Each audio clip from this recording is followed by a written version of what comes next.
¿Quiénes son los 39 partidos del 2026?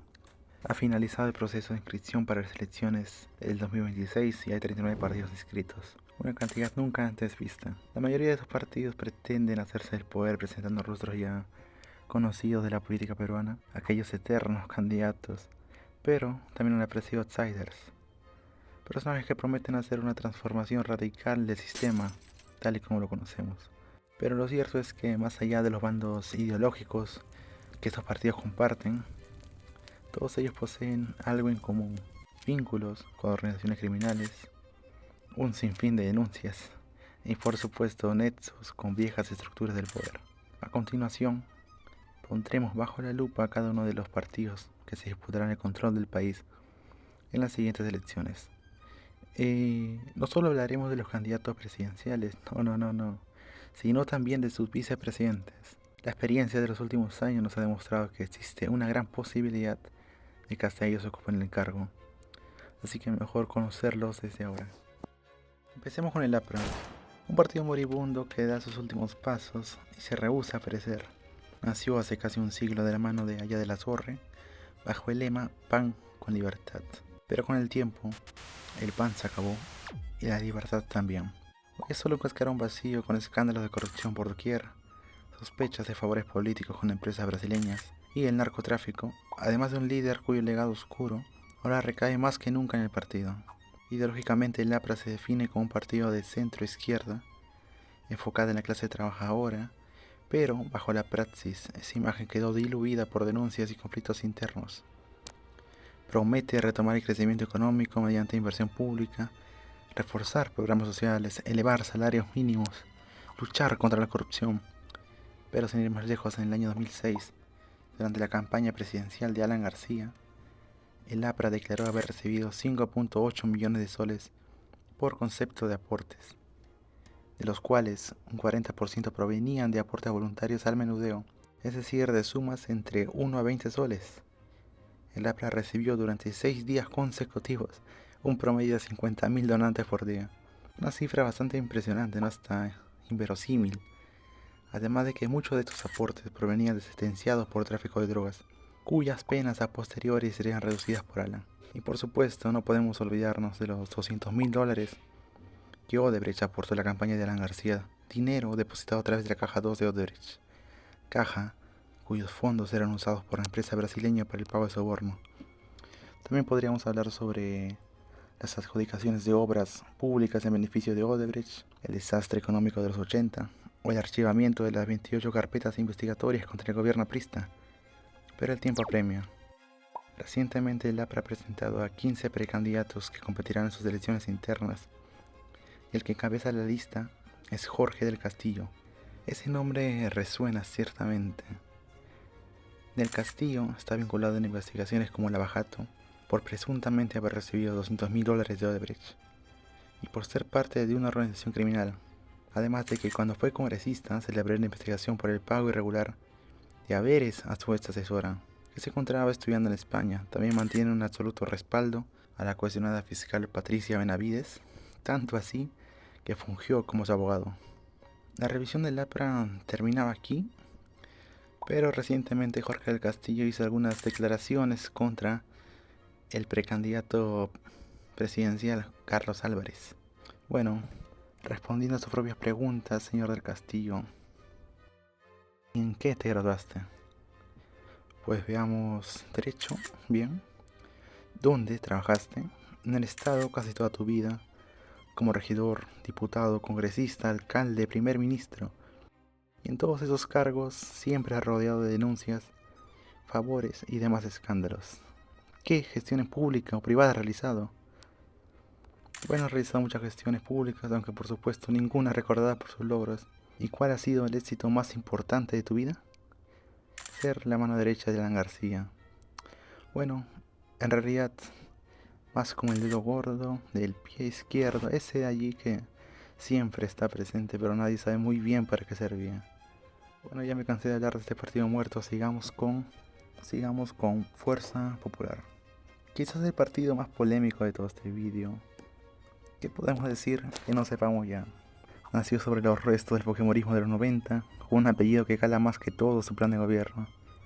Su fundadora Keiko Fujimori ha intentado durante más de 15 años consecutivos convertirse en la presidenta de la República, y en cada intento ha fracasado, por supuesto. Y teniendo toda la posibilidad de ser candidata, creo también que debo despegar. Porque yo no voy a ser un factor más o una excusa de los rojos para que me sigan echando la culpa.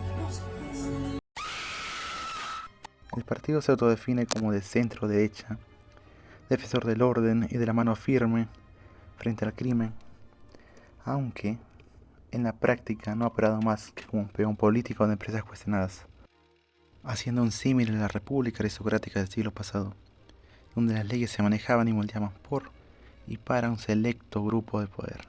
Y claro, las investigaciones no faltaban. La más conocida es el caso de Cócteles, donde se les acusa de lavado de activos por el presunto financiamiento ilícito de Odebrecht y por haber recibido 3.6 millones de dólares de parte de Dionisio Romero, ex presidente de Credit Corp. Estos aportes se dieron durante la campaña de Keiko entre 2011 y 2016. Según el Ministerio Público, Fuerza Popular habría percibido aportes irregulares por un total de 17 millones de soles, incluyendo dinero entregado a través de falsos eventos de recaudación y... ¿polladas? Sí, estás escuchando bien, polladas. Oye que el cielo se escucha un canto, aquí en la tierra. En esta ocasión, Keiko vuelve a postular como representante del Fujimorismo. Presenta a su primer vicepresidente, Luis Galarreta, y a Miki Torres como segundo vicepresidente. Miki Torres señala que para combatir el terrorismo urbano es necesario aplicar la misma receta de los años 90. Y en ese sentido, Luis Galarreta promete combatir con puño de hierro la delincuencia. Mientras tanto, Keiko Fujimori promete enarboladamente orden y autoridad. Pero recordemos que fueron ellos quienes sabotearon la reforma política. Fueron ellos quienes blindaron jueces fiscales y congresistas, y hasta disolvieron alianzas con tal de aferrarse al poder. En síntesis, Fuerza Popular es un partido que mantiene su popularidad en base a un difunto dictador, porque en el Perú, al parecer, los muertos también postulan. Continuamos con la Alianza para el Progreso, APP, fundada por César Acuña, quien es empresario, político, rector, filántropo y, según la SUNEDU, plagiador profesional. APP nació como una extensión de los negocios educativos de César Acuña, primero la UCB, luego el partido y más tarde el país, o al menos esa era la idea. Acuña se autopercibe como un empresario exitoso, pero su vida ha estado llena de irregularidades, entre las que se incluyen presuntas anomalías en el programa Procompite durante el 2023, cuyo valor asciende a más de 58 millones de soles. También ha sido denunciado por plagiar en su tesis doctoral y por colusión y tráfico de influencias. También carga más de 20 denuncias por corrupción que, curiosamente, jamás progresan. Porque claro, en este país cuando hay plata como cancha, la justicia hace de la vista gorda. Todas estas denuncias se han dividido entre los cargos que Acuña ha ocupado tanto como congresista, alcalde y gobernador regional. Lleva ocupando un puesto público continuamente desde hace más de 25 años. No voy a explayarme sobre la educación brindada por la Universidad César Vallejo. Eso queda a interpretación de cada uno. Pero sí es importante mencionar las denuncias públicas en las que afirman ser bombardeados constantemente a través de sus correos electrónicos con propaganda política, o el hecho de que la UCB emplee sus recursos para los mítines de César Acuña, incurriendo una vez más en un delito, ya que esto desnaturaliza el objeto social de la empresa. Y si excavamos más, si metemos más a fondo la pala, podemos hallar vínculos con personajes investigados por lavado de dinero, narcotráfico, etc. Además, dirigentes regionales de APP han sido acusados por el favorecimiento ilícito por medio de empresas fantasmas, empresas fachadas e inclusive de haber sido financiados con dinero de Lampa. Acuña, por supuesto, dice no saber nada, aunque la frase plata como cancha vuelve a hacer énfasis. Para las próximas elecciones, APP regresa a la palestra con la misma fórmula: César Acuña como candidato presidencial, acompañado de Alejandro Soto, congresista del actual Congreso, conocido por escándalos como asesoría fantasma y viajes con fondos del Estado, y Jessica Toomey Como segunda vicepresidenta, figura que realizó órdenes de servicio con montos excesivos en beneficio de los miembros de su partido, cuando era la directora ejecutiva de Yancasum Perú en el 2023. En resumen, APP se presenta como un partido de centro moderado, se compromete a mejorar la calidad educativa, fomentar la competitividad internacional, invertir en la infraestructura mixta público-privada.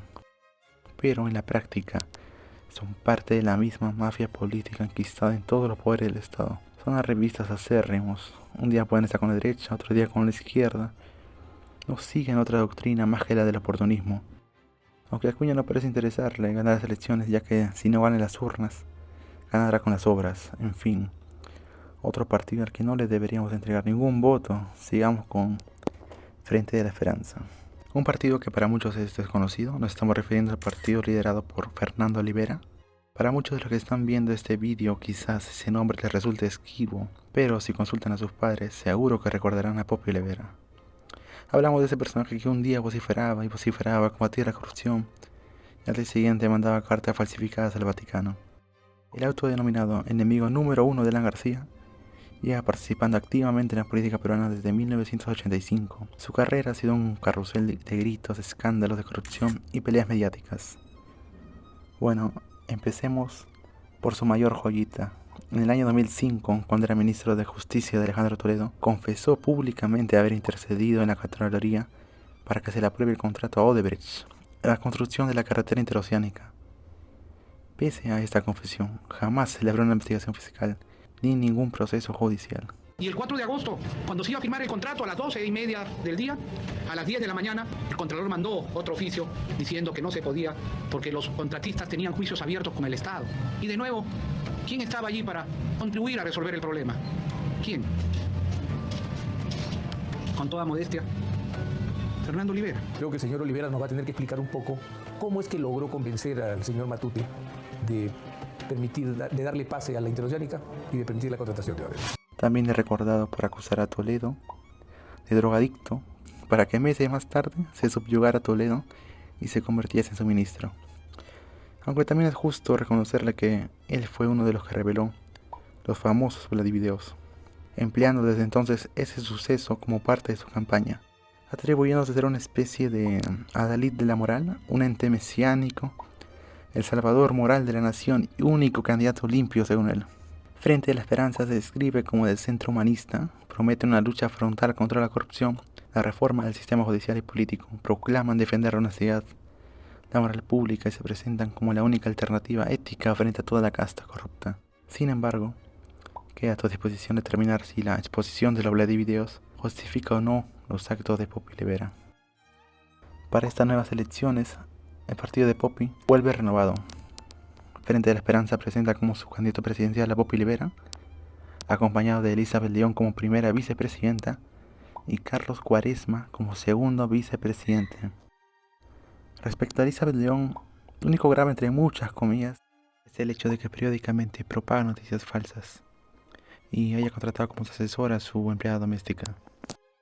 La joyita en este caso es Carlos Cuaresma. Fue presidente del gobierno regional del Cusco entre el 2003 y 2006 y posterior a su periodo fue procesado y luego absuelto por el delito de peculado doloso agravado y malversación de fondos en relación con donaciones destinadas a poblaciones afectadas por los huaicos de la época. Y por supuesto, como es de costumbre en el país, el magistrado que dictó la absolución tenía una amistad cercana con Carlos Cuaresma. Una cortina, cállese la boca, una cortina de humo, Señor embajador. embajador. ¡Ay! Señor embajador. ¿Qué pasa? Pero por favor, voy a bajar, señor embajador. Pero no estoy así la puerta. Pero ¿cómo se le ocurre tirarle a la puerta a una dama? Continuamos con Podemos Perú, creado por José Luna Gálvez, empresario, político y dueño de la Universidad Telesub. Ideológicamente, Podemos Perú se presenta como del centro, un partido del peruano de a pie, del emprendedor, promete incentivos para empresas, retiro anticipado de la AFP, mejoras en educación privada y alianzas público-privadas. Sin embargo, en la práctica, pareciese que actuara más como una máquina electoral al servicio del clan Luna. José Luna Gálvez, quien inició su carrera política en las entrañas del APRA, lleva más de 35 años en la política. Ha sido acusado de lavado de activos, financiamiento ilegal, y de integrar una organización criminal junto al exalcalde Luis Castañeda, en el caso Los Temerarios del Crimen. Las investigaciones señalan que José Luna Gálvez habría financiado ilegalmente a Solidaridad Nacional y a cambio habría recibido favores, contratos y protección política. Recientemente un colaborador eficaz declaró que José Luna coordinaba entregas de dinero y favorecimientos desde el Congreso para asegurar su impunidad. Por supuesto, él lo niega todo. Asimismo, dice no tener vínculos con su, entre comillas, nuevo instituto ENCUS. Como dato extra, la UCB de Acuña acaba de firmar un convenio con ENCUS de José Luna. Ustedes saquen sus propias conclusiones, en fin. José Luna Gálvez ha ganado cierta notoriedad en los últimos años por ser el principal promotor de los retiros de la AFP. Y claro, sé que es complicado ser crítico cuando una medida te beneficia directamente.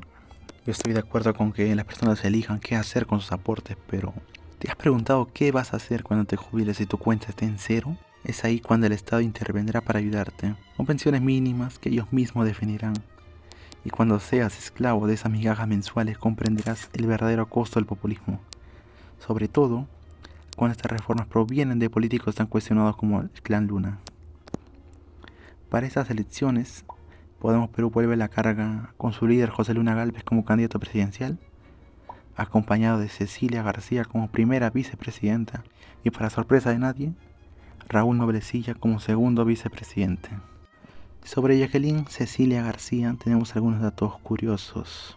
Posee estudios técnicos como productora de radio y televisión y cursó sin completar la carrera de Derecho en la Universidad Inca Garcilaso de la Vega. Nada malo con solo tener estudios técnicos, pero lo curioso aquí es que, según su propia declaración jurada, reportó que en el 2019 obtuvo ingresos por más de 144.000 soles y declaró tener un patrimonio que supera los 3 millones de soles.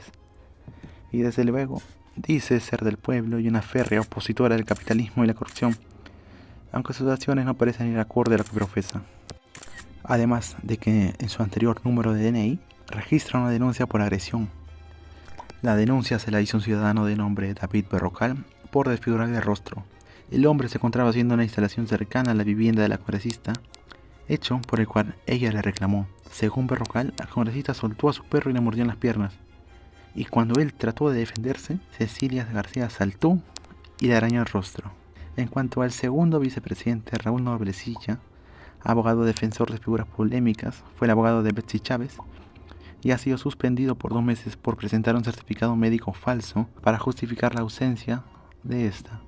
Días más tarde, Betsy Chávez se refugiaría en la Embajada de México, así que presuntamente existiría una complicidad, pero desafortunadamente hasta el momento no hay ninguna investigación abierta. Y ahora pasamos al siguiente bloque. El Partido Comunista del Perú, guiándose por el marxismo-leninismo, maoísmo, pensamiento gonzalo, garantiza el rumbo de la revolución. Honor y gloria al proletariado y al pueblo del Perú. Una agrupación que dice representar a los trabajadores promete reactivar la economía desde abajo, fortalecer los sindicatos, dar protagonismo a regiones, democratizar el acceso al Estado y eliminar a las élites políticas. Pero mucho cuidado con este partido, que detrás de esta aparente nueva agrupación existen conexiones con grupos subversivos que aterrorizaron al país en el pasado. Este partido forma parte de una amplia gama de alianzas que se ha ido gestando en los últimos años, junto con los partidos Ahora Nación, Salvemos al Perú y el Partido de los Trabajadores y Emprendedores. Y aquí viene lo interesante. Este último, el Partido de los Trabajadores y Emprendedores, es una fachada de Patria Roja, el brazo político y sindicalista de Sendero Luminoso. Hace poco, Patria Roja anunció que rompía relaciones con el Partido de los Trabajadores. Pero seamos claros, no se rompe lo que nunca existió. Si hubo una ruptura, es porque hubo una alianza. Y es más que suficiente para entender las motivaciones detrás de esos partidos. Esta agrupación presenta como candidato presidencial al ex aprista Miguel del Castillo, hijo del también aprista Jorge del Castillo. Primero, la gente ha presentado irregularidades en su proceso de inscripción. Habría falsificado más de 6.000 firmas ante el JNE. También existen denuncias de afiliaciones sin el consentimiento de ciudadanos en el extranjero. Asimismo, este partido, junto con Perú Libre, Podemos Perú y el PRIN, han sido acusados de declarar comités bambas en todo el país. Los fiscales apersonaron a las direcciones de las supuestas filiales de esos partidos. ¿Y qué encontraron? Un restaurante un almacén de materiales, una tienda de ropa, etc. Su primer y segundo vicepresidente no presentan mayores irregularidades más que las cometidas por el partido en su conjunto. Sigamos con este bloque de partidos y hablemos sobre Ahora Nación, el partido del ex rector de la UNI, Alfonso López Chau, que pretende venderse como la alternativa ante la pandillada política peruana. Ahora Nación se presenta como de centro izquierda, asegura que reformará la universidad pública, modernizará la administración estatal, descentralizará el poder y cerrará la brecha entre Lima y provincias, aunque sus nexos y alianza con partidos subversivos revelan sus verdaderas intenciones. Durante su gestión como rector de la UNI, López Chau fue acusado de favorecer a militantes de su partido, como Sonia Ana Ulloa, con contratos jugosos con la universidad, cuya suma total asciende a 160.000 soles, sin cumplir siquiera con los requisitos mínimos y sin aprobación del Consejo Universitario. Y para que no quede duda de la impecable experiencia de López Chau en el sector público, él administró más de 400 millones de soles, sin ningún tipo de obra significativa. Y más aún, aceleró su tránsito de rector a candidato, haciendo inclusive proselitismo político dentro de las instalaciones de la UNI. Los rasgos autoritarios de López Chau quedan en evidencia cuando los propios estudiantes temían criticar su gestión como rector por miedo a represalias. ¿Cómo lo he hecho acá en desempeño en la universidad? En temas políticos, sí, mi facultad. Su gestión. No, así nomás. No tomé en cuenta la opinión de algunos de la mitad de los alumnos que no estaban a favor de acoger a los protestantes en la universidad. Él nomás tomó su postura política. Ha estado siempre viajando, dejando un poco la universidad de lado y todo eso, y a mí no me parece del todo bien. Además, no olvidemos cuando perdió los papeles en una entrevista con Modesto Montoya. Tras recibir críticas por su gestión como rector, empezó a responder con desdén, prepotencia y argumentos vacíos contra Montoya. El partido que supuestamente ha fundado a los jóvenes tenga como presidente al hijo y las máximas autoridades a miembros de las familias. Oye, tu pregunta parece un poquito mezquina, pero parece. Tú adoptas una actitud de mezquino. Por supuesto. Reconoce que tenemos una orquesta sinfónica, pero lo que reconoce que tenemos piscina. Pero te digo que los muchachos... ¿Por qué no lo hiciste en 149 años tú? Tú parece que te la has prendido a los pechados. No, claro, parece que te la has prendido a los pechados y no ves. No, dice, pero ¿cómo es posible que el rector haga política? Alégrate, ¿no? Tú eres de ciencia, pero discúlpame, política parece un poquito limitado con tu juicio. Pero claro, pues, te lo voy a explicar. ¿No tuvo que llegar alguien que no es de la UNI para que la UNI tenga una orquesta sinfónica? ¿Tú qué hiciste en todos estos años? ¿Qué hiciste tú? Espero que gente como tú se alegre de que, oye, que la UNI tenga un probable presidente de la República que ha sido rector, ¿no? Pero si sé mezquino, hay envidia. Hay mezquindad, pero ¿cómo es? ¿Qué tal raza? ¿No? Yo postulé a decano y ocupé el puesto 5º, que fue el que tú ocupaste. Postulaste a decano, que es un puesto político, académico, ¿no? Y ocupaste el último lugar. Es importante recordar cuando López Chau asiló en la UNI a los alborotadores que vinieron a causar destrozos en la capital. Todo un acto populista, claro está. Su primer vicepresidente, Luis Villanueva, es el presidente actual del CGTP, quien se desempeña como sindicalista desde 1995. Y más allá de su ideología izquierdista, no existe ninguna carpeta fiscal en su contra. Respecto a Ruth Buendía, su segunda vicepresidenta, se autodenomina defensora del derecho de las comunidades nativas y no existe tampoco investigación alguna. Resuena entre la población la frase, es hora de un nuevo cambio, pero les pregunto, ¿López Chau representa eso o es solo otro remedio del viejo sistema corrupto y empobrecedor?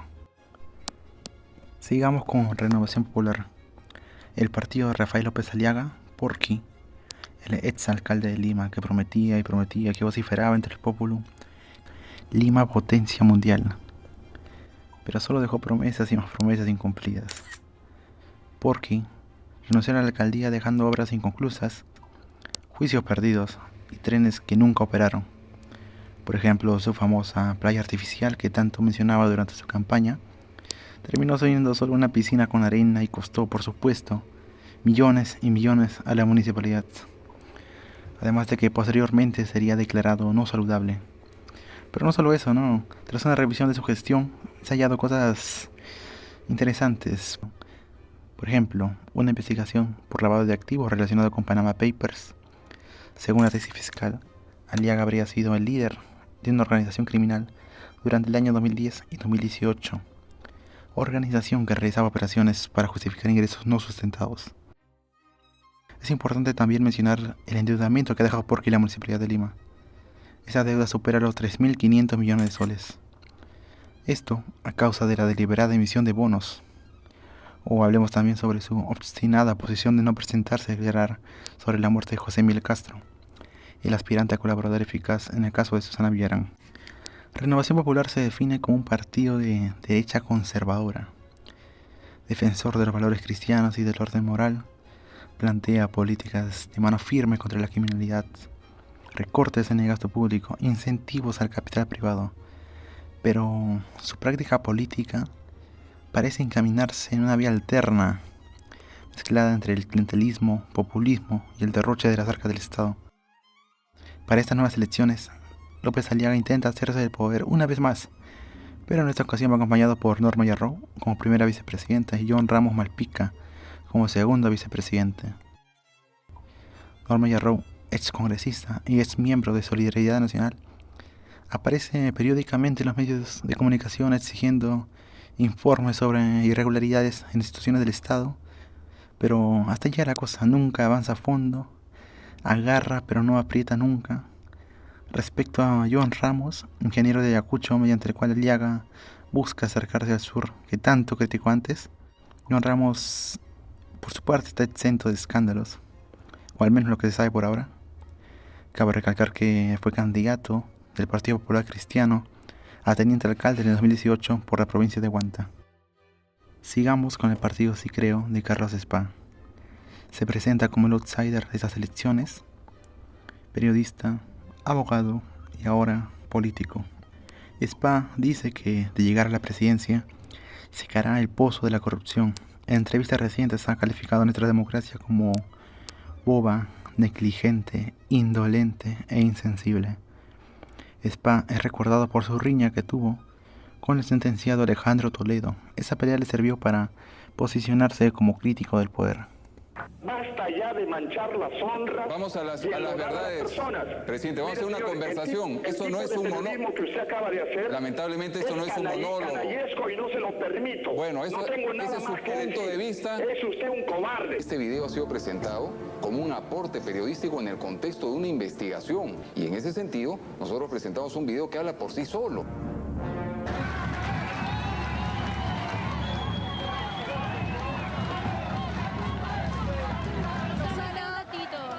El señor Julio Aliaga nos dijo, tienen que salir a pedir disculpas, ¿no? Tiene que haber una rectificación. Y esa rectificación, ese pedido de disculpas, proviene de Palacio de Gobierno. Y como nosotros no estamos dispuestos a acatar las órdenes de Palacio de Gobierno, pero sí estamos dispuestos a acatar el fallo del Consejo de la Prensa Peruana, dijimos que lamentablemente no vamos a poder seguir en el programa.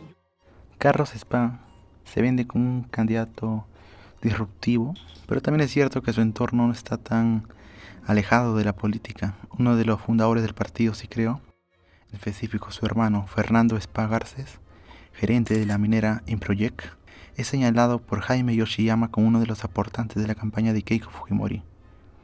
Pero ojo, esto no establece un vínculo directo entre Carlos Spa y Keiko Fujimori, ya que las acciones del hermano son solo suyas, pero sí deja esa sospecha del por qué eligió a su hermano como fundador del partido. Habría que preguntarle. A Spa también algunos lo critican por ser tibio, porque aunque diagnostica el eje central de los problemas del país, no propone medidas realmente severas, declara estar en contra de la pena de muerte, además de que no plantea una política frontal de castigo verdaderamente ejemplar. Esto en el contexto de un país donde el corrupto se pasea libremente y hasta vuelve a candidatear. En cuanto a Sí Creo, se define como una agrupación de centro-derecha liberal en lo económico, pero conservador en lo social. Su ideario manifiesta que el Estado debe reducirse, la burocracia eliminarse, propone implementar el sistema de vouchers en la educación y salud y aboga por la libertad individual. Su primer vicepresidente es Alejandro Santamaría y su segunda vicepresidenta es Melitza Jancic.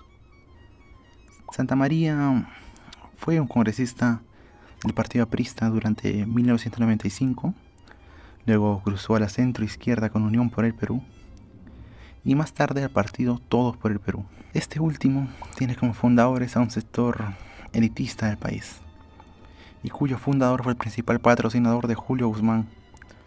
Es decir, Santamaría pasó de militar de un partido de izquierda a uno del centro, luego a uno de derecha, una transformación ideológica radical, aunque sabemos que en nuestro país los políticos se cambian de camiseta con tal de seguir parasitándolo. En cuanto a Milica Jancic, no hay mucho que decir, la verdad.